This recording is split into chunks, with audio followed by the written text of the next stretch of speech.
The new brood. Bad time. Yeah. They might actually try for a kill with the Hey-Hood. Halt. Arrow. There we go. The fidget. And whoopsie daisy. Zeus's greed instantly going to be punished as he's the first blood. And there we go. There we go. You know what I like there the most is Cuckoo first with the arrow and then they use the fissure. Because you want to get the max value. Otherwise, there's always a risk he walks it off. So there was a chance there for Zeus to dodge it, but even that was denied with that super early arrow. So they're doing the Void plus Silencer lane, and I don't know about you personally. I'm looking at this. I'm thinking the problem with this is we just said if a Silencer gets ran at, he dies. Yeah. A Void early on cannot protect you. Void cannot do a whole lot here, but Silencer actually can with the Arcane Curse. He has to be worried about that arrow. However, the only thing that Void can do, which is kind of fine, is he can stand in front of that arrow, in front of Rana and eat it. If Shaker tries to go on the Silencer with the fissure, then you can just eat the arrow from Mirana as Void. So that's kind of good. I'm looking at power spikes. You know me, I love my power spikes. And well, Earthshaker in this top lane is the power spike. Level 3 is where things get very dangerous for EVOS. Oh no! Aaron misses his time. He jumped the gun a little bit, and as a result, Whitemon will walk away. I think if he blocked him... He almost did, look at this. Yeah, but if he blocked him with the fissure from the other side, he would have eaten that arrow, but then they wouldn't be able to approach him. So yeah. It's kind of... Meanwhile, the mid lane power spikes are already coming online for Lina. This is kind of the thing about Huskar, is this constant ramp up. The worry is that you're against a hero that has clear spikes when you handle Strike Array. Lina can definitely win this lane, but if she messes up, like one fire, just one light strike array, and eats like two burning spears, she can fall here definitely. So has to be careful. Definitely be scary. The bot lane, it's actually switch things up. Cuckoo's come down here. They've stuck the Terrorblade up top, so Gabby will have to now deal and contend with the Silencer and the Void, which is interesting because we were saying actually the Zeus would be a decent matchup in Mirana because of the nuke damage. They have tiny rotating prop as well. So Void, is he gonna leave? I'm not sure how I feel about this. I feel like EVOS should have hidden the tiny and gone for a kill before they rotate around. Because you can. They could have done that. Usually that's what teams do once they realize that the other team is rotating. Before they rotate themselves, they bring the numbers, they get a kill, and then you rotate. So that's usually what you do, but this is kind of alright as well. I guess it's more a mistake if you had level 3. At that stage, I'm like, yeah, you've got toss, you should definitely stay there. But in fairness, which is the Avalanche, is a bit of a tough ask to get a kill on a Terrorblade or a Pugna. So we see Void left all alone lonesome on bottom lane, which isn't really great for him. He's gonna take a lot of damage. He is one of those heroes that's pretty tanky and sustainable on his own, but still, it's not great. The Silencer have a port? He does. So either Silencer or Zeus. One of these guys has to go bottom and help him out. Looks like right now Silencer's staying here. I guess he's trying to get max value before he leaves, but he took so much damage, he's gonna have to head home.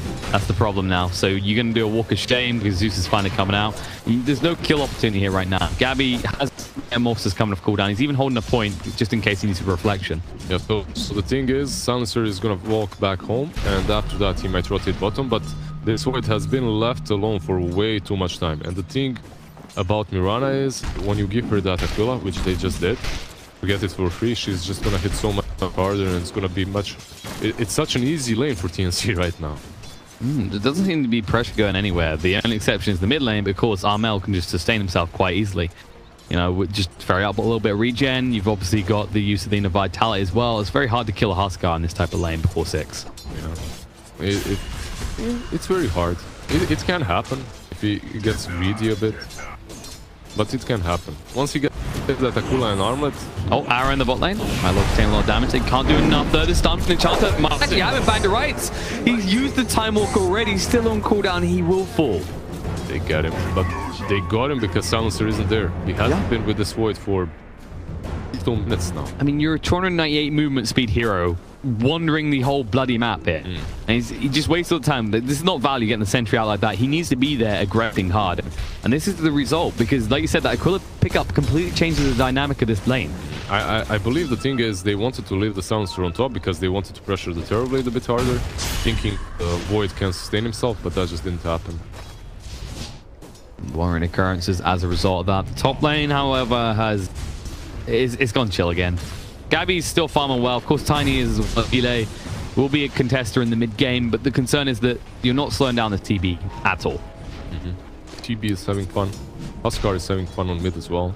So you have these two cores that are doing fairly well, and Mirwana actually isn't contested either. So all three lanes are doing fairly well for... Oh, Arrow just misses the mark because he did actually get silenced up. So Earthshaker didn't get the rune either. He did have the fissure there though, maybe. Yeah, but he was silenced, so he couldn't get the right angle on the silencer either. I mean, you could go for fissure first because it's longer stun, but I still think like that's a scenario where silencer could get dead. This is where they've got to be careful. That combo it can go very wrong because, of course, the last word. They aren't really... On the two. Arrow coming through. No, he almost time walked into it. That'll turn around, but he can't chase this too far. That for them is so sick. Lina is pressuring mid, but... Actually, Kuku could go for a kill on the Whitemon here. He's going to be a little bit careful about it, but he's got 3 leaps to work with. He's just gonna... They might. Look, this game rate. The fish is coming off cooldown. It's here. Aims. Oh, no. No, they don't. A little bit too deep for them. But this is sending a message every time. Is when fish is off cooldown, you better play defensive or you might die. Yeah, and that's not really a position you want to be in as a Void. Definitely not. There's a DD on Lina, and there's level 6 on Lina. This might be the best opportunity. I mean, you do have the life break on Huskar as well. Silencer problematic. Silencer being chased on to here. He's going to die. Two neutrals, though. Oh, okay. The neutral's got the final tap. On the turnaround, Kuku taking a lot of damage from my logic. He needs to be careful himself about how he aggresses this because, of course, they do have the fissure coming off cooldown. But that's... Mid lane, double damage has been used. Oh, here we go. Moving up the high ground. Armel can turn around the life break, trying to go to work. Very fine. No, they'll both go down. Lina does get the kill before Huskar claims vengeance. That's definitely better for Lina, as she does get the kill first and the experience. So overall, it's all right. Huskar does get the kill as well, so he's moving slowly towards that armlet. I mean, that's one of the most frustrating things about dealing with Huskars is usually when you kill them, you find someone dying in return. Yeah, definitely. You die instead as well. Tims. Let's go for this. The fish is going to be there. And the arrow, they move for the Starstorm. My logic gets cleaned up. Beautifully done. Yeah, these lanes are looking so hard for EVOS. Just like in the last game. I think their lanes aren't really set up properly. Their rotation, like the lanes... This game, the lane was set up properly, but the problem was they didn't rotate them fast enough, and that silencer not coming back on bottom, honestly, I think it's a huge mistake for a support. I know you guys are telling me don't claim supports, don't claim people. I mean, this is your speciality. But right, like, if your carry rotates and you don't follow him, he's gonna suffer so hard in those 2 minutes that you're gonna be pressured so much harder later on. I mean, I don't ever stop talking enough about this because it's so crucial right now. The meta favors whoever takes the first 2 to 3 creep waves superiorly.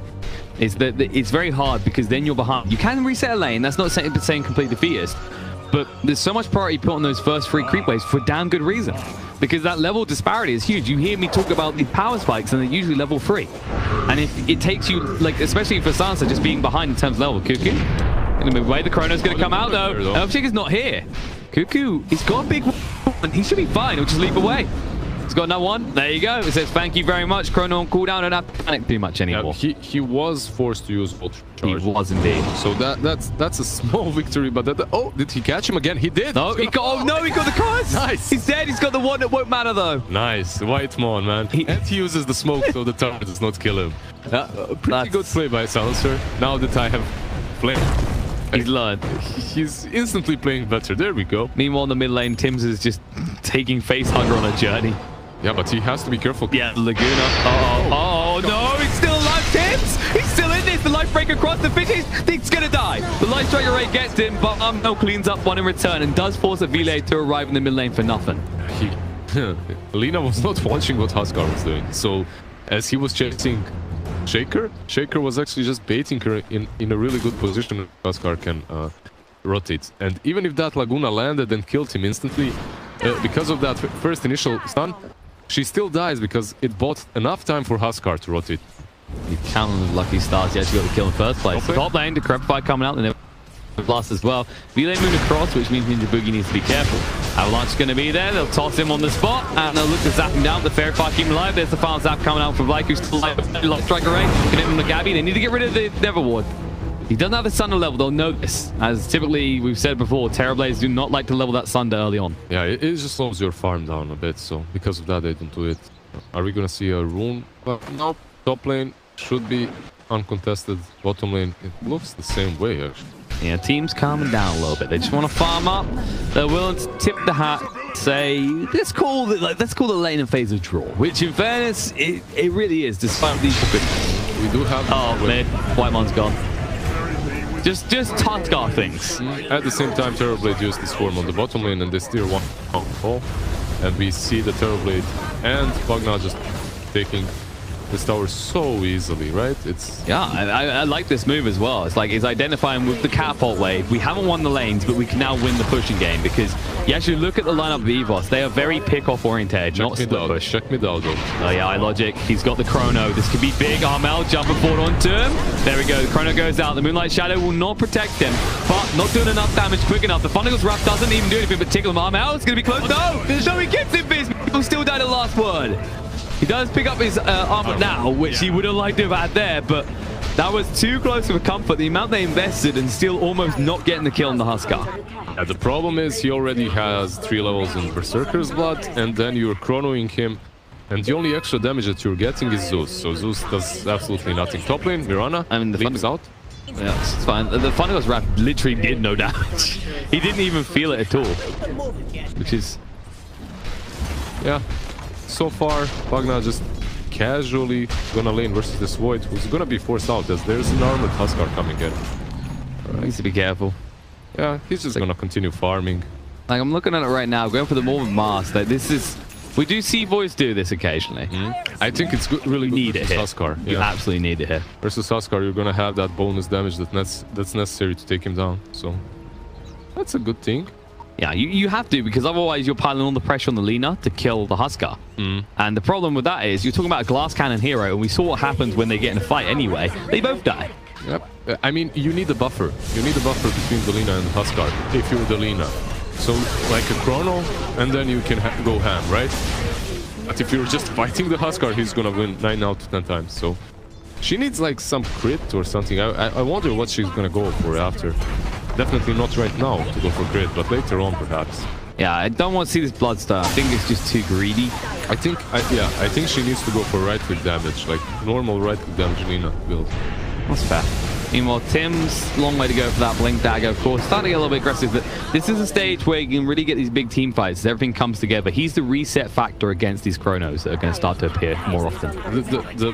The thing that I'm worried about is the fact that they've used the Chrono to kill the Huskar, and they did it well. They did get him, but he still comes up alive in like 30 seconds and he takes down your tower while your Chrono is still on cooldown. Like, he still has 5 more seconds on cooldown, so... It's kind of interesting is like the roles have relegated differently. So, for example, this Void, instead of farming all the time like you expect, once the Chrono's off cooldown, he has to go rotate. And you don't see that often. Usually a Void is like, okay, if the opportunity presents itself, I'm gonna use the Chrono, but meanwhile I'm gonna farm. However, in this particular game, he does not have that luxury. He has to be rotating all the time and using that Chrono as soon as it's off cooldown, because you're playing versus Huskar and you're playing versus Terrorblade as well. And those guys, if you let them farm, they're gonna win. Speaking of the Terrorblade, they know someone's farming in this triangle. They're gonna find Gabby here. The Thundergirl's Wrap comes down. The move forward. The Chrono's gonna be there. They'll clean up the kill. The Moonlight Shadow does not help, but it might help Cuckoo in the bot lane as they were looking for him. Face hug on the hunt. Oh, he reveals he needs to be careful here. Right. The Laguna opportunity was there. That's good for EVOS. But that's really good for them because, let's just see. She'll TP out. She'll be fine. No, the lion bolt. No, so close. Why did he wait though? He had the range there, definitely. He could have done it maybe a millisecond sooner, but yeah. I guess they're worried about whether she's gone deep in the tree line or something. But yeah, a little misplay, but yeah, he had the right thought in mind, definitely. That Chrono was super good because Terrorblade had used his meta. And now it's on cooldown, so he just used it and they instantly kill him after. But the problem is, because you used Chrono in next to the shrine and you didn't take a tower, the Huskar is just gonna come top and he's gonna start banging at your tier 1. Yeah, it won't take long to get it either with the armor online. And there's options as well, because now that the Thundergirl's Wrath and the Chrono on cooldown, you can just rotate straight to the Roach Pit afterwards. Oh, TP in. Lycan needs to be careful to grab fire. The fish down to half HP. The Avalanche going to come out. Life Drain, Global Science fire there. The toss away. Say, Villiers said, just get this Huskar away. It won't matter though. They're going to get killed on White Mon regardless. iLogic, he already used the Time Walk. Uh-oh, going to move away. No, Armor Toggle coming out. But iLogic, he can't use a Time Walk in time. Gets zapped down by the ward from Ninja Boogie. And TMC needs to be careful, move away from there. Using the Laguna will throw it out regardless. I mean, he died because of Time Walk, right? Because of the ward. He did. He misplayed that. He didn't have to die there. Overall, Armel. He didn't use the Armel. He did. That was actually surprising. It looked like he should have been able to get a clean toggle there. He could have toggled there. All right. You know? All right. In fairness, not everyone gets to use the macros, all right? Some people... Overall, I think it could have been much cleaner for them if he used that armlet there. Like, would have survived, but it's all right. It's all right. I mean, it's all right for EVOS, right? Because Void did die, but they defended the tier 1 versus that Huskar, and now they're gonna have... Oh, Huskar's free to go. They choose the Light Striker Ray. Gonna move in. Face Hugger needs to move quick enough. Won't be able to find the kill on Ninja Boogie though. And they're on the hunt. Lysu here. Gonna try and use the smoke. Gets interrupted instantly by the leap forward. There's the arrow from the fissure. And Zeus is gone. Well, Tiny will survive. Yeah, he'll survive, but it's also wasted time. He just sits there watching 2 of his heroes die. A small silver lining there. However, we talked about this Void and how he should be on a prowl every time he has that chrono here. Well, he had it there, but he didn't go with his team. But the truth be told, Lino was a bit too deep there. That was punished. Now, you will lose your tower this time around. There's no way Armel leaves without it. There's too many heroes here for you to defend as well on the side of EVOS. Yeah, and the Lina is dead, so it's kind of hard to set this one up. And there's no trade opportunity either. Yeah, it's very hard to set up a defense there. Like, you're on the hunt. Evide was trying to find Gabby, because Gabby is keeping that bot lane pushed out so they can't take the tower. This is arguably a small mistake by EVOS, because they killed that Huskar without using the chrono. If they manage to use that chrono to kill him again after he gets alive, that would be so huge for them. White Mon's been found. Arrow won't connect. Light Drain. No, there's the chrono on the free. He catches all of them. Huskar's not in there. Hugner might fall, but how are you going to get the rest? The Global Sun's going to come out. They look to split up. The Light Striker. Okay, there's going to be a Laguna to get rid of Tim's before he can use the Echo Slam. Now the Eul's is there. No leaps available for Cuckoo here. He's going to be going bye-bye. Dodges out the Light Striker Ray. Forces a time, but... That's actually pretty decent chrono for the 3 of them. That's really good for EVOS. Yeah, you buy back on the silencer, but it's a position 5. It doesn't really matter, especially with the rework to buybacks. And you're gonna get tier 1 on mid. Pretty good. The only problem is Terrorblade and Huskar are farming that whole time, so... That's the thing. Yeah. If you catch the Terrorblade, it's worth it again. But at the moment, you're in a game of dodge the Huskar. And that's why they'll walk away from mid as well. The fissure? Sure, catches. It touches a tip, but you still haven't got that blink. You're still a decent amount away on Tim's. Yeah, that was good.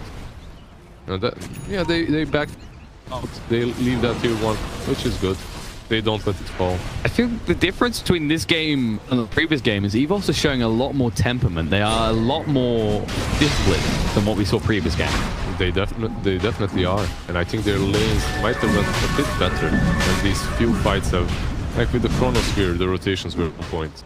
Here's the problem though, with the Chrono on cooldown. We've said about this being the potential thing they could do. They could straight into the Roach Pit.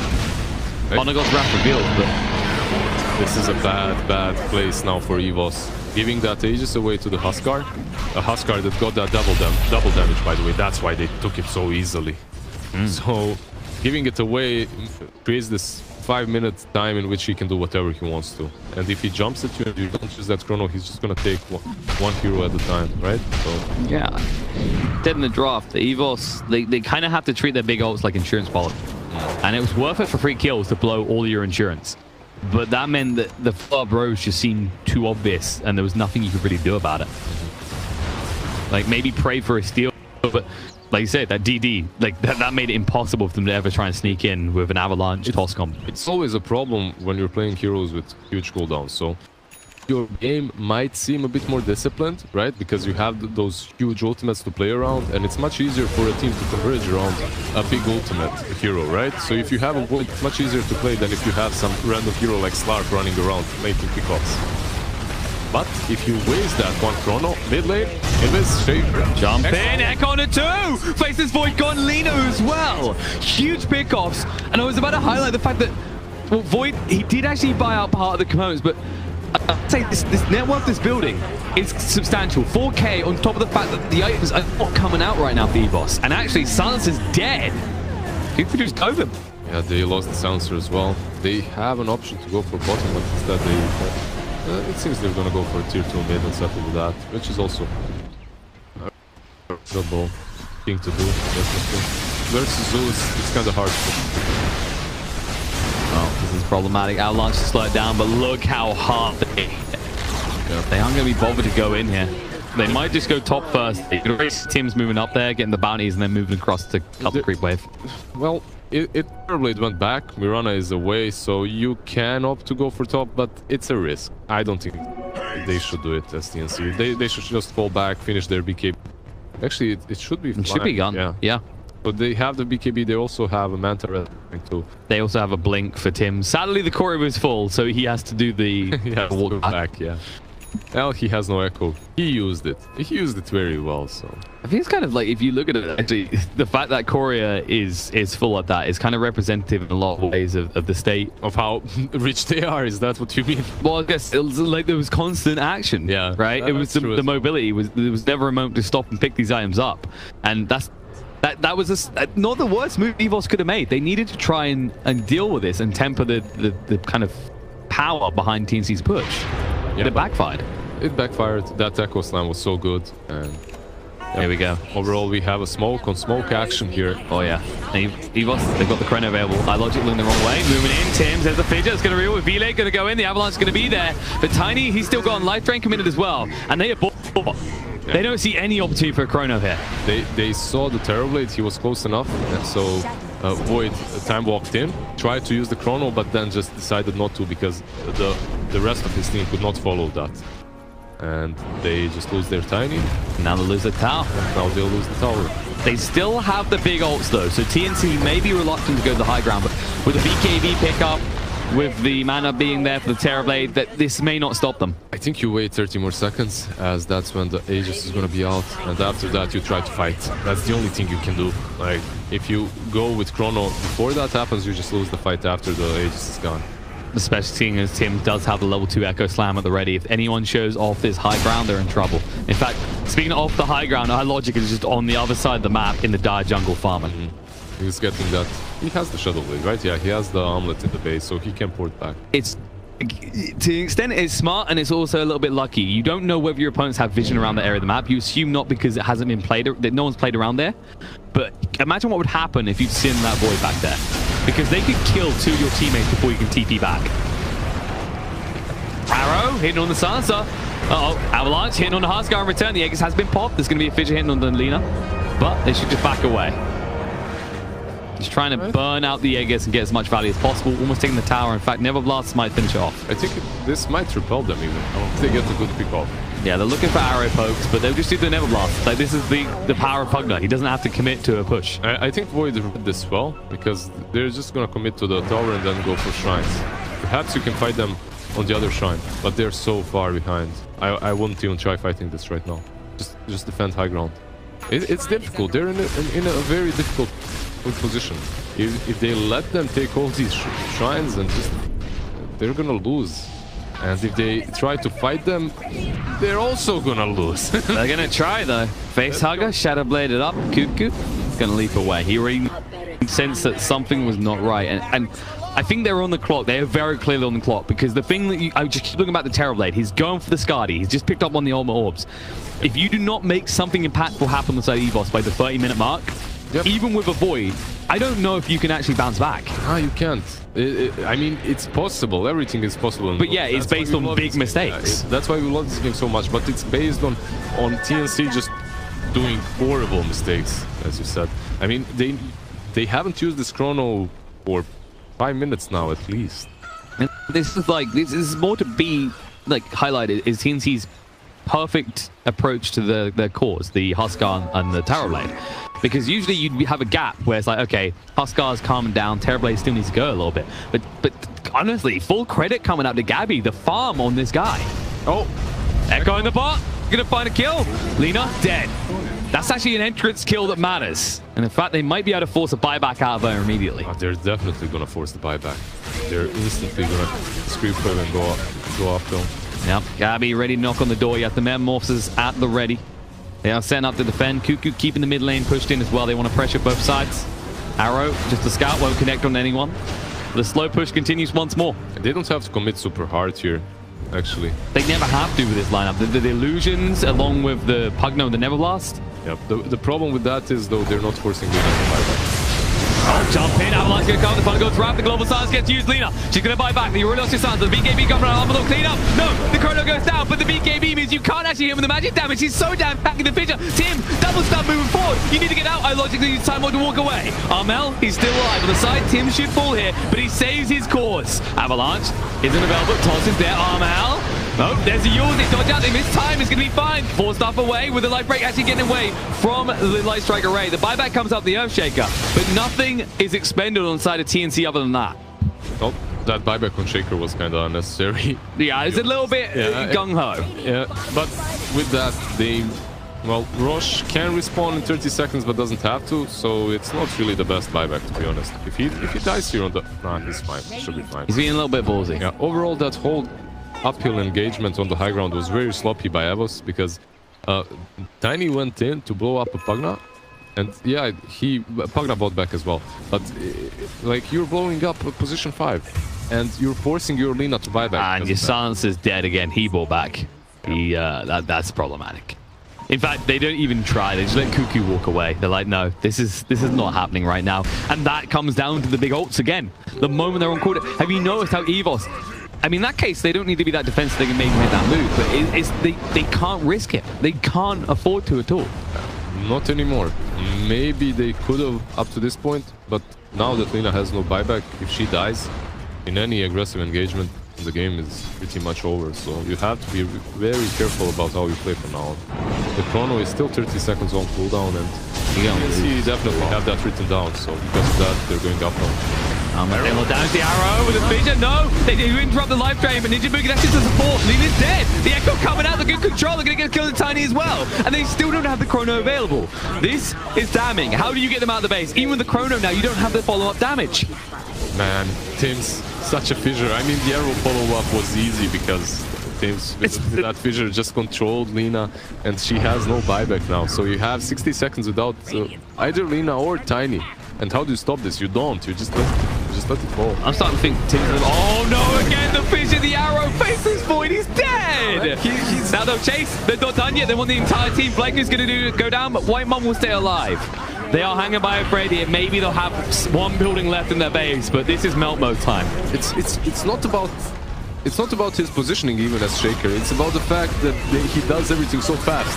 The moment he's in range of that fissure, the fissure is connected already on him, right? Like, he already hits that void, Jero follows up, and that's in that void. I mean, all you have to do is take a look at the fight at the bot, where he hits the fissure, and then he immediately Echo Slam. He's managing two sides of... This guy, he might as well be the player, the team manager. The team manager. And the captain. Not Ninja Boogie. You just go on a coffee break. I'll play both our heroes. He can be social media manager, content creator as well. Managing everything. He wants to. The power of Tim's compels you. The power of the Earthshaker compels you. And guess what? I'm pretty sure that... Is that going to be an axe fly now? No, he hasn't. He's actually opted to stop. He's going for a 4-staff. Well, that's kind of fine. He has no buyback. Bodyguard's Wrath coming out. We'll know about Roche, but what can you do about it? They've been maggot. Like, what do you do about that? Like, how do you go and... They did, right? I mean, yeah, they got it all. They knocked on every goddamn build on that base. And look at the builds on these heroes as well. iLogic, he has no way of clearing waves. You look at the Tiny, sure, you can do a little bit. The Zeus, yeah, I can give you thumbs up on that, and the Lina as well. But these aren't... It's not that you've got one here. It's not that you've got a Tinker who can hold this all while you go looking for kills. And the TNC, they're looking for a kill right now. This is the big one. iLogic going to jump in straight away. The stun is going to come out down to half HP. Time walk away. Does use the Shadow Blade. The pings are coming out. They're going to put down a sentry. They see in the stun control. He's dead. And GG instantly. That one kill is like, no, that's done. We're out of this. I was watching the same kill happening on the other side of the map, in which sentry was also placed, killing that Tiny. And they killed the Void as well.